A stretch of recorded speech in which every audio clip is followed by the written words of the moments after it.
হয়েছে। তো জীব ও জ্বর কাকে বলে এইভাবে ওরা কিন্তু লিখবে, এবং লেখার পরে ওরা কিন্তু এখানে কিছু জীব এবং জ্বরের পিকচার কিন্তু ড্র করবে।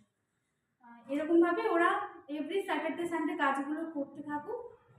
লাস্টে এক্সামের 1 উইক পরে আমরা কিন্তু ফাইলগুলো জমা নিয়ে নেব। আর ডেকোরেশনের জন্য বলবো, ডেকোরেশনের জন্য যারা বাইরে থেকে ফাইল কিনছো তোমরা কিন্তু এরকম একটা সিজার কিনে নিও। দেন পেজগুলো একসঙ্গেও ধরে ডেকোরেট করা যেতে পারে। মার্জিনের ঠিক এই যে মার্জিনের পেপারটা দেখো, ফাইলটা এমনভাবে কিনবে যেন দুটো প্রান্তই অল্প বেরিয়ে থাকে। দেন এইভাবে মাপ দিয়ে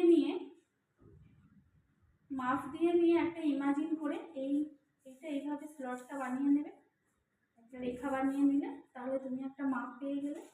এই মাপ ধরে একটা ডিজাইনার এরকম ওভাল সিজার দিয়ে এটাকে কিন্তু তোমরা কাট করবে। এইভাবে কাটিংটা করবে, তাহলে তোমাকে দেখতে ভালো লাগবে। এইভাবে ধরে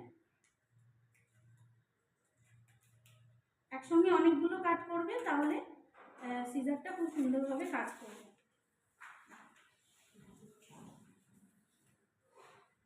এইভাবে তোমরা দুটো প্রান্তে কিন্তু কেটে নেবে। 5 করে একসঙ্গে করে কাটলে দেখতে ভালো।